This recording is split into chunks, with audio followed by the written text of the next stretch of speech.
Bon, hello. Je ne crois pas avoir fait d'introduction pour ce nouveau carnet de lecture. Donc bienvenue. Je sais même pas si j'ai filmé des choses. Peut-être quelques petites séquences où je bouquine, je ne sais pas. Voilà. On est jeudi 29 juin. Le mois de juin se termine bientôt, demain. Donc une nouvelle destination nous attend pour le tour du monde puisqu'on part en Amérique du Sud. Et j'ai essayé de finir avec quelques lectures d'Europe du Sud, mais vous allez voir, c'est un petit fail. Petit, vraiment pas grand chose. Déjà, je vais vous parler de ce que j'ai lu. Après, je vous montrerai ce qui est en cours. Hein, c'est ça. Dans ce que j'ai lu, il y a ça. Donc, on va commencer par la BD Lydie de Jordi Lafèbre et Zidrou. Alors, un des deux auteurs est espagnol. C'est ça. Je dirais Jordi Lafèbre. Je dirais si je me suis trompée ou non. On est chez Dargaud. J'en ai beaucoup entendu parler de cette BD. J'étais contente de voir qu'elle était disponible à la bibliothèque. Et j'ai vraiment bien aimé. Je lui ai mis 16, je crois, sur Livre Addict. Donc, en fait, on est en France. Dans un quartier, on ne sait pas trop où, on est à Paris, je ne sais même pas si on est à Paris, je pense pas, je ne sais même pas si c'est écrit. On est dans l'impasse du bébé à moustache. Pourquoi ? Parce qu'au fond de l'impasse, on a un dessin, on a une affiche et quelqu'un a dessiné des moustaches sur le visage du bébé. Donc c'est l'impasse du bébé à moustache. On a des personnages, alors l'histoire est racontée par une statue de la Vierge Marie, voilà, qui est là, et qui regarde tout d'en haut, qui regarde l'univers de son quartier. Et je trouvais que c'était super chouette. Et puis, bah voilà, on a plusieurs personnages. Et il y a une des jeunes femmes de ce quartier qui, malheureusement, va perdre son bébé à l'accouchement. Donc le quartier est un petit peu, il y a une ambiance assez triste, quoi. C'est assez triste. Et puis on voit le grand-père. Cette jeune fille vit avec son père, mais pas avec son mari. On ne sait pas trop qui il est. Et si je dis pas de bêtises. Je sais plus, je crois que c'est ça. Et puis, finalement, 4 ou 5 mois après la mort de ce bébé, la maman va dire « Mais on m'a ramené mon bébé du ciel, il est revenu, on me l'a redonné. » Et en fait, elle va mimer la présence de cet enfant. Et elle va arriver le sourire aux lèvres, toute joyeuse, tout ça. Et puis, en fait, son entourage va se poser la question de savoir si est-ce qu'on la laisse faire un peu dans sa folie. Donc il y a des gamins qui se moquent d'elle, tout ça. Et autour, l'entourage proche et notamment les personnes de cette impasse vont rentrer dans son jeu. Et c'est extrêmement touchant. C'est extrêmement touchant. Vraiment, c'était très chouette. Après, il y a plein de petites histoires parce que l'enfant qui n'existe pas grandit. Et voilà, donc c'était vraiment, je ne veux pas vous dire plus, mais c'était très beau sur l'empathie. C'est vraiment un livre sur l'empathie, sur voilà, qu'est-ce que c'est que le bonheur, qu'est-ce que c'est que l'épanouissement, est-ce que on laisse cette folie s'installer ou non, est-ce que cette folie nous ravage ou est-ce qu'elle peut nous porter, est-ce qu'elle peut nous rassembler. J'ai trouvé que c'était vraiment un sujet bien abordé. Je dirais qu'on est après la Seconde Guerre mondiale, quelque chose comme ça, pour l'ambiance. J'aimerais vous montrer un petit peu des planches.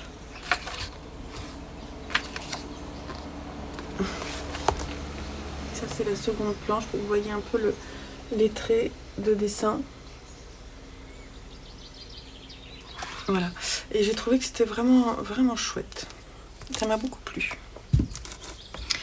Ensuite, j'ai fini de lire Songe de nuit d'été, cette nuit. J'ai eu un trou à 4h30 et pour pas me lever, souvent je fais ça. Je prends ma Kindle pour pas réveiller mon homme qui dort à côté.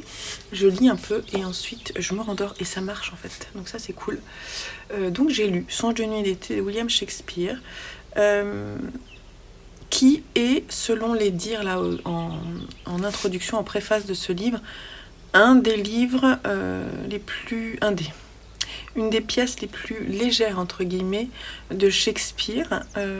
On va suivre en fait deux univers. Un univers où il y a des fées, avec la reine des fées, il y a un personnage qui est un petit peu qui représente un peu Satan, ils sont coquins, manipulateurs, ils ont envie de s'amuser, et en fait ils vont altérer la vie de quelques humains en parallèle, notamment il y a un duo d'hommes qui est amoureux de Esmé, c'est ça? Et donc on a Lysandre et l'autre, je ne sais plus. Bref, tous les deux sont amoureux de la même femme, et une autre femme qui s'appelle Hélène se sent délaissée et est elle-même amoureuse de Lysandre, si je ne dis pas de bêtises. Et donc du coup, ils vont s'amuser avec ce quatuor à modifier leurs sentiments. Et c'était chouette, en fait, un peu en les faisant jouer. Ce que j'ai ressenti, moi, ce que j'ai compris, c'est les fées s'amusent et font jouer des rôles aux humains. Et ensuite, à la fin aussi de la pièce, les humains s'ennuient et ils font jouer des acteurs pour jouer des rôles. Donc en fait, c'était un peu une allégorie du théâtre et de ce qu'on veut y voir jouer, jusqu'où on va, et ce qui est intéressant, ce qui est ennuyeux. Voilà. Et du point de vue des fées, justement, qui ne sont pas très sympathiques, c'était chouette. Après, c'est très inspiré d'une certaine mythologie que je ne connais pas bien. Mais voilà, c'était assez intéressant. Apparemment, ce livre se lit après, cette pièce de théâtre se lit après la pièce de La Tempête que je n'ai pas lue. Moi, j'ai lu Hamlet de Shakespeare. J'ai pas lu Roméo et Juliette, faudrait que je le lise. Mais voilà, donc je le relirai peut-être. Alors ça m'a bien plu, ça se lit bien, mais j'étais un petit peu perdue. Alors sur la Kindle, en fait, on n'a pas moyen de revenir facilement sur la page où il y a la présentation de tous les personnages, et j'ai été un petit peu perdue parfois. Je pense que c'est mieux de lire les pièces de théâtre vraiment avec un livre physique. Mais je pense que je relirai d'autres choses de Shakespeare, parce que c'est intéressant de lire aussi du théâtre. Le rythme est tellement différent, mais j'ai pas été transcendée non plus.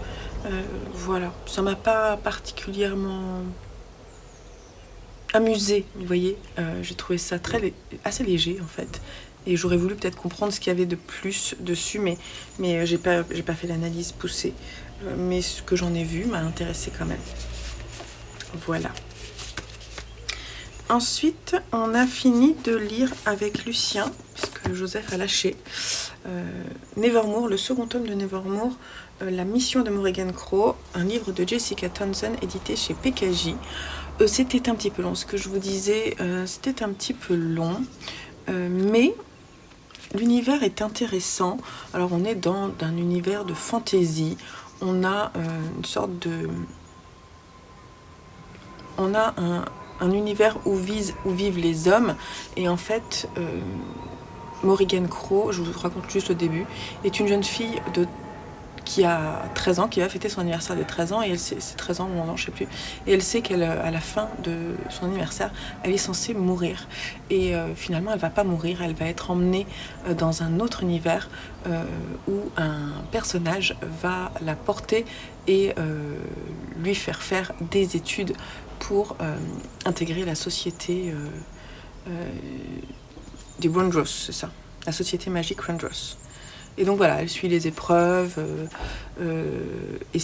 bien entendu, vous avez bien conscience qu'elle va être admise dans l'école, et donc là, dans ce second tome, elle est dans sa première année, et ils sont censés être tous frères. On a quand même une bonne équipe, on a son copain Hawthorne qui, lui, et ce qui fait chaque personnage en fait a des pouvoirs magiques. Je vous dis pas qu'elle a le pouvoir magique de Morrigan Crow. Elle a un pouvoir que les autres n'aimeraient pas avoir, tout ce que je peux vous dire, mais les autres ont des pouvoirs aussi un petit peu différents. Donc Hawthorne, lui, il n'est pas dresseur, mais il est comment on dit, il chevauche les dragons. Donc voilà. Et on a Cadence qui qui est assez transparente et peut en fait inciter les autres à faire ce qu'elles souhaitent. On en a plein d'autres comme ça. Et donc c'est toute une équipe. Et en fait, dans cette première année, ils sont censés vraiment faire souder des liens, devenir comme frères et sœurs. Et le sentiment qu'a va avoir Morrigan, c'est que c'est beaucoup plus compliqué que ça.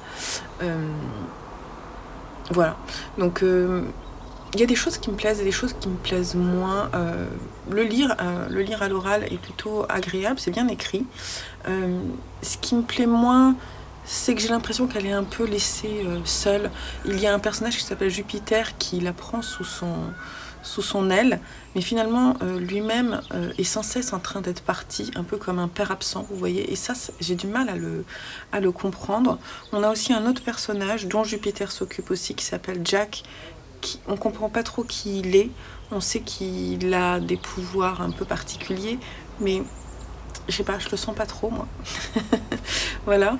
Et après, on a vraiment un univers très original qui est construit notamment avec des chats, des énormes chats, la Magnifichat, qui peut parler, tout ça. Des personnes qui chantent et qui ont des voix envoûtantes. Il y a vraiment des trucs chouettes, des passages souterrains dans lesquels il est difficile et dangereux de rentrer. Je trouve que c'est voilà, un marché fantôme où on vend des choses un peu étranges. Il y a un univers qui est très riche et ça c'est chouette et ça plaît bien à Lucien. En fait, l'histoire elle est bien construite, on s'attache au personnage petit à petit. Mais en fait, je me demande où on nous emmène. Voilà, je sais pas jusqu'où on va aller. Alors, il y a 4 tomes qui sont sortis et la saga est pas terminée. Et Lucien a voulu que on achète le 3e et on a commencé à le lire hier soir. Voilà la couverture du 3e. Donc, il s'intitule La traque de Morrigan Crow. Elle est chouette la couverture, hein. Franchement, elle est plutôt chouette. Donc, il veut qu'on continue. J'ai aussi acheté Les Mémoires de la Forêt, le tome 2, mais on va le garder pour le lire après ce tome 3. C'est ce qu'il a voulu. Faut dire que la couverture est assez automnale, donc pour septembre ça sera super. L'idée c'est qu'on l'avance avec Lucien. Bon voilà, quand je lis, par exemple là j'ai lu 15 pages, donc il est quand même costaud, il fait 635 pages, donc ça prend du temps. Ok, j'ai lu aussi 3 fois dès l'aube d'Alessandro Baricco chez Gallimard, que j'avais trouvé en boîte à livres, si je dis pas de bêtises, et j'ai adoré, alors qu'il n'est pas super bien noté, mais je crois que vraiment la plume de cet auteur me transporte. Je suis complètement enveloppée de ses mots et j'avance dans ses histoires avec un tel plaisir. Il y a une lumière très étrange aujourd'hui. On est jeudi 29 juin et il y a le passage des particules liées aux énormes incendies qui ont eu lieu au Canada, qui arrivent aujourd'hui et depuis hier. Et on a le soleil qui essaie de percer ce nuage et c'est assez étrange. Donc on n'a pas beaucoup de lumière.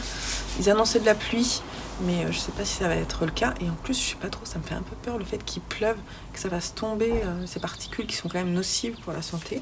Je sais pas trop. Et en plus, on le sent quoi. Ce matin, à l'école, il y avait des personnes qui avaient des masques et je comprends parce qu'on le sent en fait, c'est étrange. Bref, revenons à Baricco, c'est beaucoup plus agréable. Baricco, il peut écrire ce qu'il veut, ça m'intéresse. Et là, le sujet, il est super. On a 3 histoires. 3 histoires avec un personnage qui, notamment, revient de la première à la 3e histoire. Tout se passe dans un hôtel et je vous raconte. Peut-être le mieux c'est que je vous lise parce que ça sera mieux que mes mots. Donc la première histoire, c'est un homme qui commence à parler avec une femme dans le hall de son hôtel et quand celle-ci a un malaise, il va l'héberger, il va aller dans une chambre d'hôtel avec elle et en fait cet homme va raconter son histoire voilà, et à cette femme. On ne sait pas trop si c'est bien qu'il le fasse. Voilà, c'est très étrange. La fin de cette première histoire est assez incroyable. Seconde histoire, un portier d'hôtel, il va aider une jeune cliente qui est vraiment très jeune, beaucoup plus jeune, qui n'est pas majeure alors qu'elle se fait passer pour majeure. En fait, un jeune couple arrive, finalement je vous raconte, un jeune couple arrive dans cet hôtel et en fait le portier se demande en fait qui est cette jeune fille et pourquoi elle est avec ce gars-là qui a l'air complètement nocif.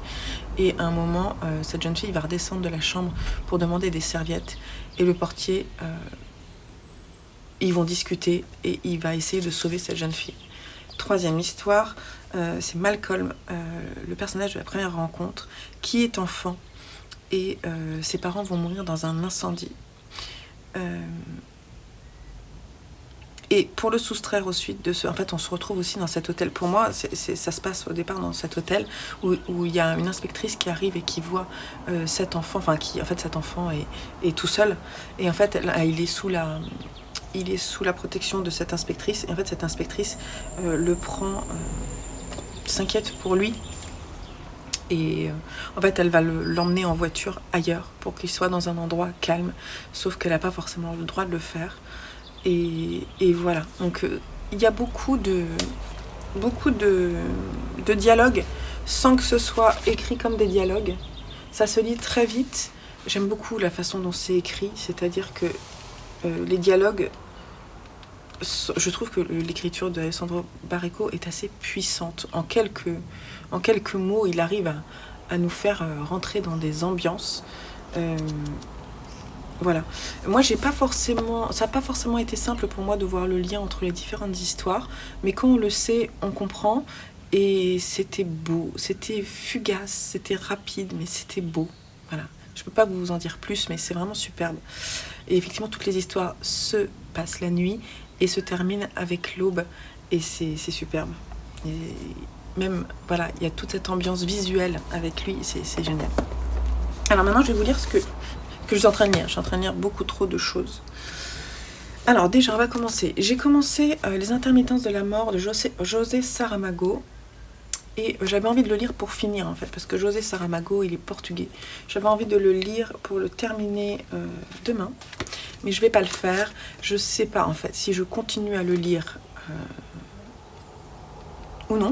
Je vous en ai parlé dans mon feuilleton 8 heures de lecture. Je vous mettrai le petit i ici si vous n'êtes pas allé voir la vidéo. Parce que ça me tentait beaucoup. L'histoire, c'est que du jour au lendemain, enfin c'est même pas du jour au lendemain, c'est le 31 décembre, il n'y a plus de morts. Il n'y a plus de morts. Il n'y a plus d'accidents de voiture. Enfin, il y a des accidents de voiture, mais les gens ne sont pas morts. Il n'y a plus de morts. Voilà. Et donc, on est dans un monde un peu étrange où on va se poser des questions sur qu'est-ce que la société va devenir. Le premier chapitre était intéressant, très introductif, et puis le deuxième chapitre, j'ai commencé à un petit peu m'ennuyer dans la lecture. Les phrases sont très longues, il y a peu de respiration. Je vais vous montrer. Vous voyez ? Il y a peu de respiration, peu de points. C'est assez étonnant. Je vais vous dire, par exemple, là, la phrase commence ici, et elle s'arrête là. C'est assez lourd, et surtout, il n'y a pas de personnage. C'est le narrateur qui raconte, un narrateur omniscient, qui raconte la situation dans la société. Un peu comme un essai futuriste, ouais, sur qu'est-ce qui se passerait si c'était le cas. Qu'est-ce qu'on ferait ? Par exemple, on va s'attarder par exemple sur les croque-morts.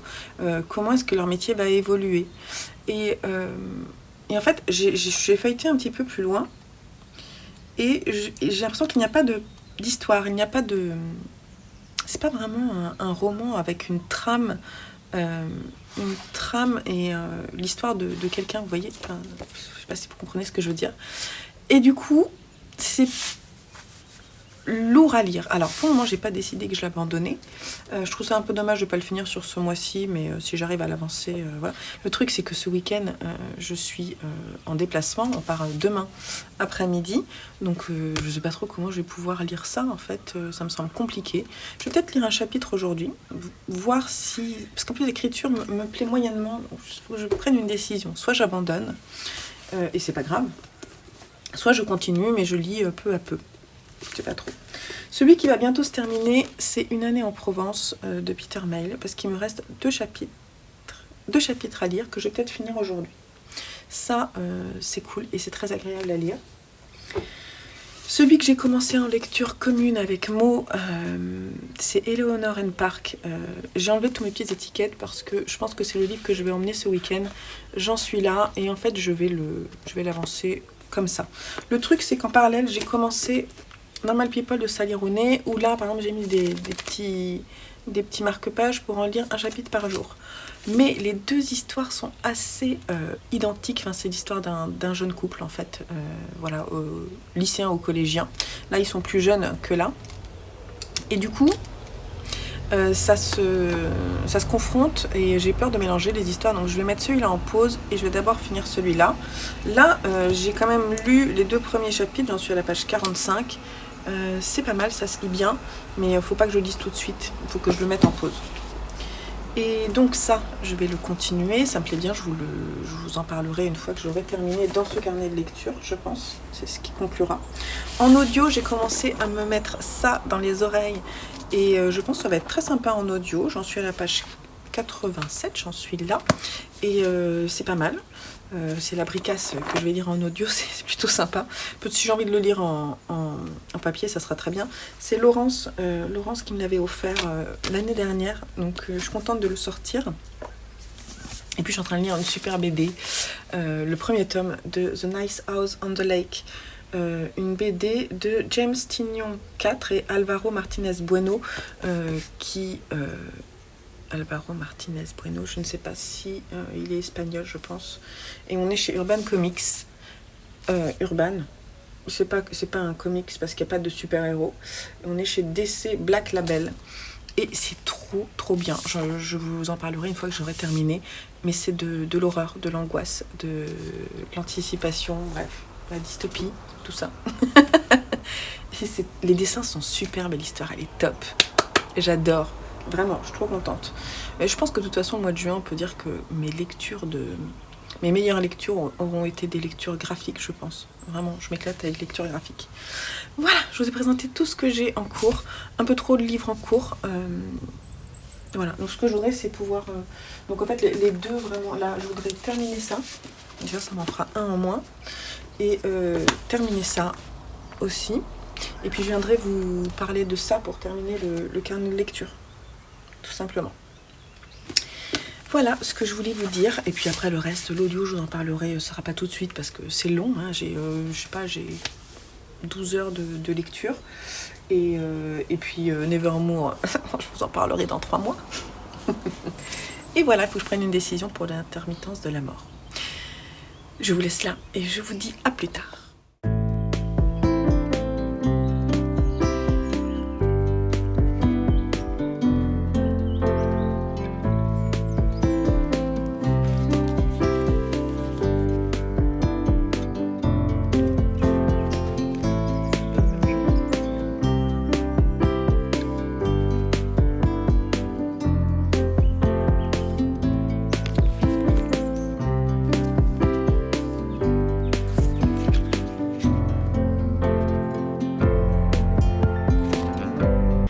Ok, alors, hello, on est mardi. Je n'ai pas pu vous prendre hier parce que j'étais du retour de mon salon et j'ai fait toute une partie inventaire, pas mal de boulot. Voilà, c'était pas évident pour moi de vous prendre hier, j'aurais bien voulu, mais j'ai pas trouvé de minute à moi. Donc voilà, je vous prends aujourd'hui pour clore déjà ce carnet créatif qui ressemblera plus à un point lecture en fait, carnet de lecture, pardon. Ça ressemblera plus à un point lecture. Si j'arrive à parler, ça sera encore mieux. C'est pas grave, vous m'en voudrez pas. Hein. J'ai pas pu vraiment faire autrement sur ces derniers jours, mais c'est pas grave. Ce que je voudrais, c'est que ça... En fait, je vais vous montrer les livres que j'ai fini de lire quasiment en juin. Je suis désolée, mais la lumière est pas très bonne.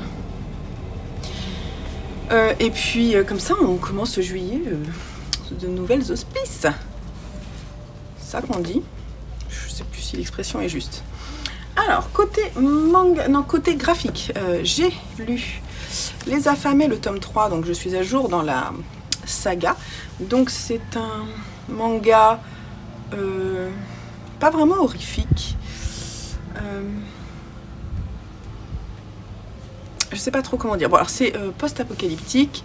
Le monde ne comporte plus vraiment d'humains, beaucoup de zombies comparativement. Et on va suivre un personnage qui s'appelle Wataru, qui décide en fait de mettre en place un groupe d'humains qui se reproduiraient ensemble pour pouvoir ensuite perpétrer les générations d'humains et pouvoir nourrir les zombies. On va suivre donc Wataru qui est tout sauf un zombie lambda, puisqu'il réfléchit, il a quand même cette capacité de stratégie, il a aussi quelques sentiments, on va le voir petit à petit. Voilà, il a déjà un homme en réserve, pas le plus intéressant de l'espèce humaine, mais il en a un et il faut qu'il trouve des femmes. Et petit à petit, on le voit évoluer autour des humains et on voit ce qu'il peut ressentir, on essaie de comprendre ce qu'il peut ressentir. Voilà. Là, forcément, ça va être compliqué parce que, par exemple, quand il va élever une jeune fille, il va élever une petite fille jusqu'à ce qu'elle devienne adulte. Quand celle-ci va enfanter, il va devoir se retenir de ne pas bouffer le gamin pour pouvoir ensuite faire une nouvelle génération, vous voyez. Et c'est très très difficile pour lui. Alors on ne sait pas trop s'il se retient pour continuer sa stratégie ou s'il se retient parce qu'il ressent quelque chose pour l'enfant de sa fille entre guillemets, parce que c'est pas sa fille. Là, il y a des questions comme ça. Voilà. Le personnage de l'humain qui, au départ, est franchement pas sympathique. Il est horrible, il pense que à la chose, vous voyez ce que je veux dire. Et finalement, son personnage évolue. Dans le tome 3, son personnage est franchement plutôt chouette. C'est rigolo de voir... En fait, les années passent assez rapidement sur ces personnages. Bien sûr, sur le zombie, ça n'a pas d'effet. L'âge n'a pas d'effet. Donc c'est intéressant de voir les humains évoluer et du coup, Wataru évoluer aux côtés d'eux. Et je me demande jusqu'où il va nous amener. Ouais, c'était...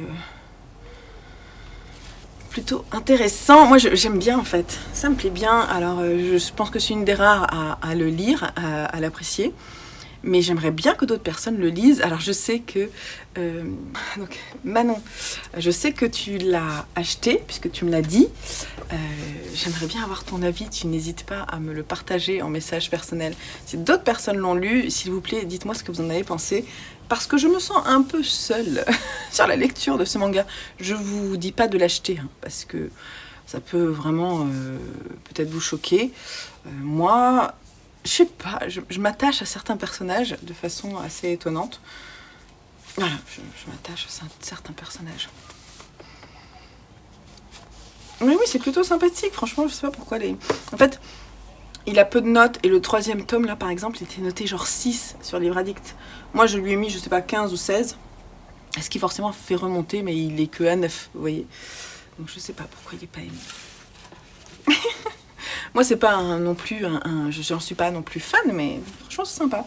J'ai lu une BD, une pépite, une sorte de comics, mais en fait, il n'y a pas de super-héros. Je ne sais pas, mais comment je vais vous parler de ça? Donc, c'est un coup de cœur. Je vais commander la suite ce mois-ci parce que j'ai très envie de savoir la suite. Je crois que le tome 3 est sorti, mais qu'il n'est pas encore traduit. C'est une BD de James Tynion IV et de Alvaro Martinez Bueno, qui est espagnol.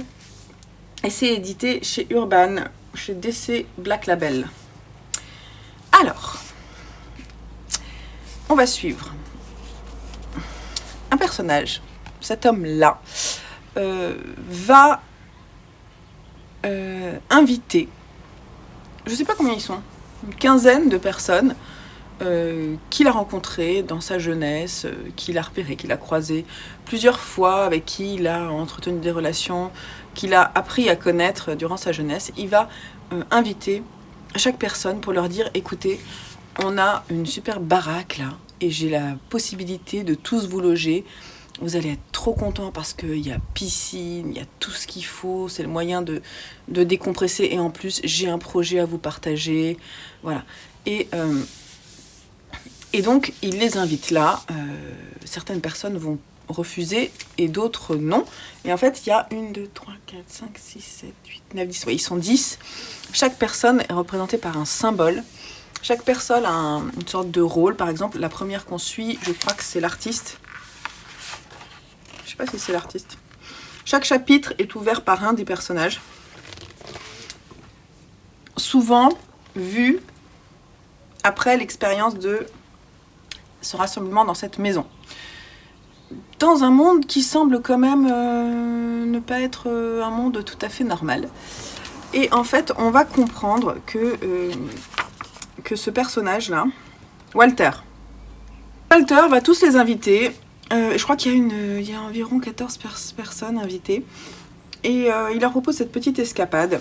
Alors c'est marrant parce que donc on a quelques pages qui présentent le personnage qui est un des personnages invités, qui a un symbole. Donc par exemple,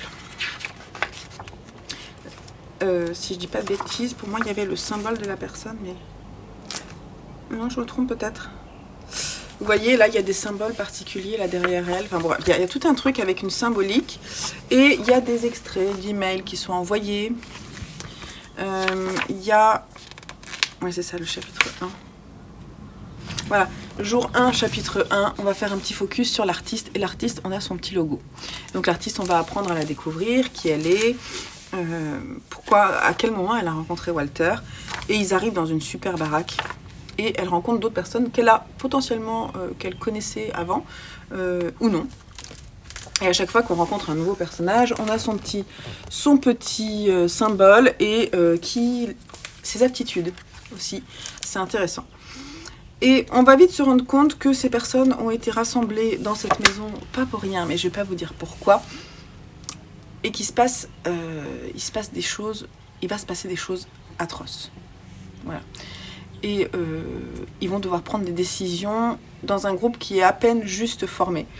Et c'est assez incroyable. C'est assez incroyable. C'est bien fait, ça parle des rapports entre les humains. Ce personnage-là de Walter, il est extrêmement étrange. On ne sait pas trop s'il est humain, on sait pas. Il y a des choses qui ne sont pas dites, c'est pour ça que je veux absolument lire la suite. Ce monde idyllique là qu'il leur propose, en fait, il se passe des choses atroces. Et en fait, quand on ne sait pas, c'est trop fort parce qu'on le prend en plein dans la figure.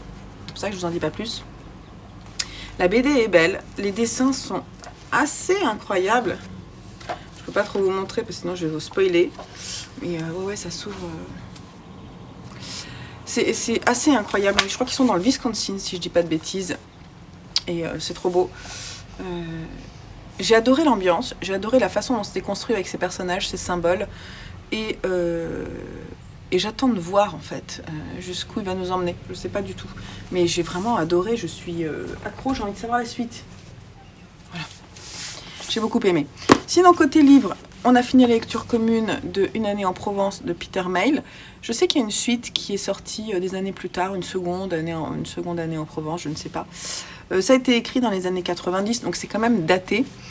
Mais c'était vraiment sympa. Je ne vais pas vous en dire 10 000 choses. C'est coupé. En fait, il va raconter son année d'arrivée en Provence.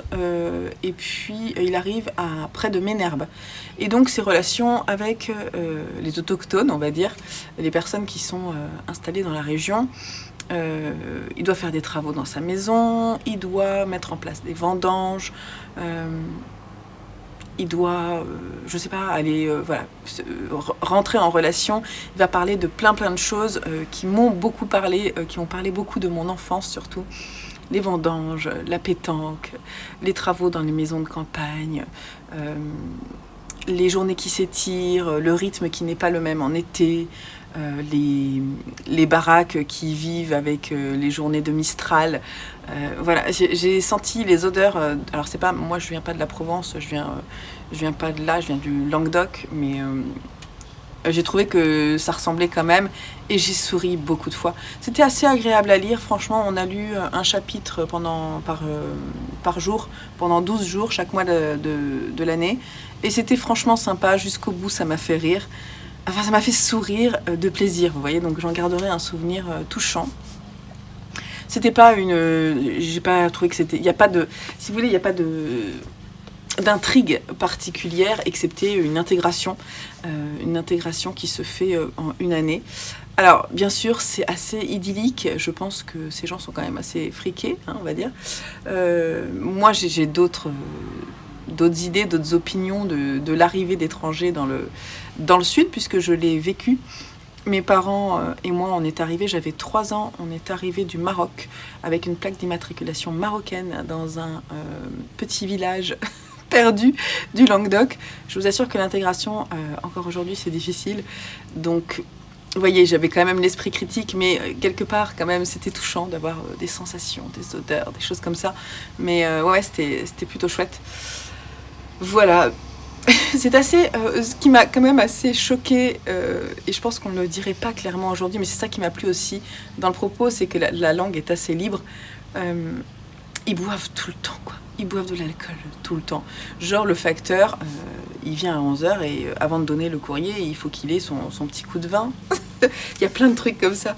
Tout se rassemble à partir du moment où on dit qu'il y a de l'alcool, les gens viennent, quoi. C'est un moyen de venir.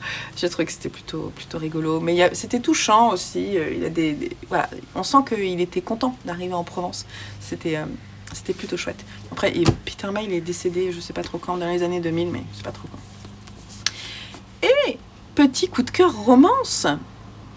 Eh oui, je ne pensais pas que ça allait m'arriver, mais ce livre m'a émue et j'ai beaucoup aimé. Franchement, j'ai beaucoup aimé. Eleanor and Park de Rainbow Rowell, ici édité chez PKJ, donc c'est un livre jeunesse, entre guillemets, oui, jeunesse.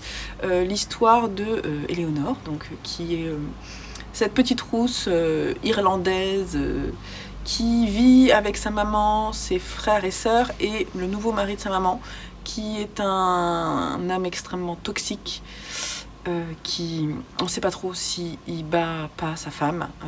Et en fait, on sait que Eleanor est partie, elle a été genre virée de la maison pendant 1 an, et là elle revient et elle est un peu sur la pointe des pieds. En plus, ils n'ont pas beaucoup de fric, et du coup, ils vivent tous dans la même piole. Voilà, Eleanor est à part, et en plus, elle est harcelée au lycée. Tout le monde se moque d'elle. Elle est rousse. Elle est ronde, elle n'est pas extrêmement belle et elle se sape, elle a un look particulier, assez multicolore qui gêne visuellement, notamment les autres jeunes filles du lycée. Et on la suit le jour de son arrivée, de sa rentrée et de son entrée dans le car. Et elle, voilà, tout le monde se déplace pour ne pas l'accueillir à côté d'elle. Et Éléonore avance jusqu'à la fin du car où elle se rend compte que elle trouvera pas de place en fait pour s'asseoir. Et finalement, c'est Park qui, en désespoir de cause, va lui laisser une place. Au premier abord, il la regarde un peu comme tout le monde la regarde parce que voilà, il se dit mais c'est qui ce phénomène visuel. Finalement, il lui laisse une place à côté d'elle. Ils se parlent pas au début parce qu'il sait pas trop comment faire parce qu'il est, en fait, Park est assez libre de penser. Il vient d'une famille friquée, plutôt sympathique, les parents s'entendent bien, ils sont plutôt sympas. Park a des petits soucis avec son père, il y a des jugements par rapport à son physique, à des choses comme ça, parce que Park, c'est pas non plus le grand gaillard costaud qui fait du foot, tout ça. Il a un côté, j'aime la bonne musique, j'aime lire des livres, il est plus doux que son père, donc il correspond pas vraiment à ce que son père souhaite de lui, enfin en tout cas c'est ce que Park ressent à ce moment-là. Et donc du coup Park il est plus que toléré, il est quand même apprécié, il est dans une bande de copains un peu sympathiques, copains qui vont quand même emmerder plusieurs fois, pardon pour le grand mot, Eleanor, et voilà. Et donc petit à petit, vu que du coup Eleanor s'assoit tout le temps au fond du bus avec Park, ils vont apprendre à se connaître. D'abord par la musique, d'où le dessin. Il va lui faire écouter des choses parce qu'en fait, Éléonore, elle peut pas écouter de musique. En fait, ils sont vraiment, dans sa maison, ils ont le droit de rien faire. Faut pas qu'ils bougent, faut qu'ils fassent rien, faut qu'ils se fassent oublier en fait. Donc c'est assez compliqué. Et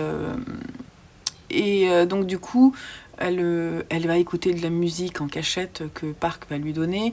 Ils vont aussi échanger des comics parce qu'ils partagent un peu l'amour des comics. Enfin, en tout cas, elle est trop contente de pouvoir en lire parce qu'elle n'a pas de livres non plus chez elle. Elle a que quelques romans parce qu'ils n'ont pas de fric. Voilà, donc elle est dans une situation galère. Elle va se rapprocher de Park, mais elle va avoir du mal à se livrer totalement à lui pour lui dire qui elle est. Elle a un peu honte de sa façon de vivre et elle va se dévoiler petit à petit. Voilà, il y a En fait, j'ai aimé la façon dont c'était écrit, la façon dont on apprend à connaître petit à petit les personnages. Je trouvais que c'était hyper bien construit. Ça se lit très très bien parce que le texte est aéré, vous voyez. On passe rapidement d'un personnage à l'autre. On a le point de vue d'une même scène par Éléonore et puis par Park. Et on les voit avancer dans l'année scolaire petit à petit vers une relation amoureuse, tous les deux. Et voilà, donc c'était... Alors, comme ça, moi j'ai trouvé que c'était une lecture très agréable, assez légère, mais les sujets abordés ne sont pas légers, vraiment. Et pourtant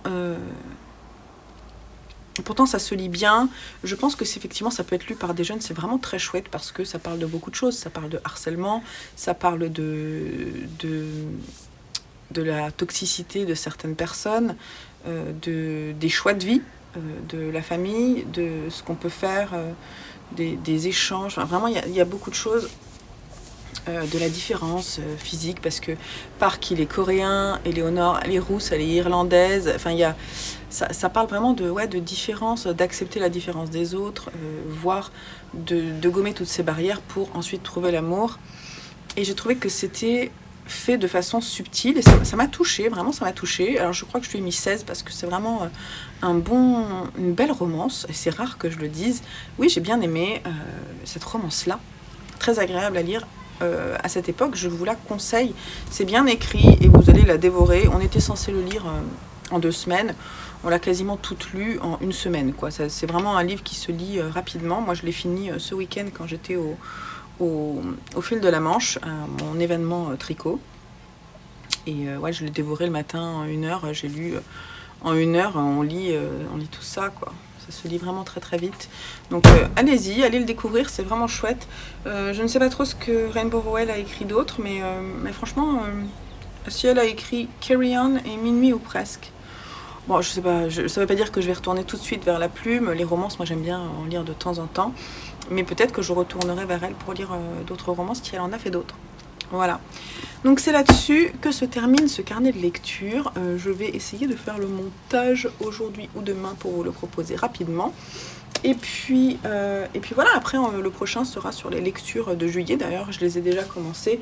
Au programme, Les Aventuriers de la Mer. 100 ans de solitude, j'ai juste lu la préface, donc je n'ai pas encore commencé. Et puis il y a mes lectures au long cours. J'essaie de voir si je continue Les Intermittences de la Mort de José Saramago. Et ma lecture de Normal People en anglais aussi, que j'aimerais bien avancer. Je devrais avoir plus de temps parce que mes garçons partent demain chez mon beau-père pour 1 semaine, mais j'ai des amis qui viennent ce week-end normalement. Enfin, on doit faire quand même 2-3 petits trucs ce week-end. Je vais voir, j'aimerais bien avoir un peu plus de temps pour bouquiner. Voilà. Donc je vous tiens au courant dans une prochaine vidéo. Je vais aussi faire le bilan du mois de juin et je vais peut-être faire aussi le bilan, vous savez, le Mid-Year Freakout Book Tag que je vois passer en ce moment. Effectivement, c'est le bon moment pour le faire, pourquoi pas. Il faudrait que je me prenne le temps demain après-midi de me poser, regarder un petit peu tout ce que j'ai lu, ce que j'ai aimé en ce début d'année 2023. Je vous laisse là, je vous fais des gros bisous, je vous souhaite de très belles lectures et on se retrouve très prochainement sur la chaîne. Allez, bye bye!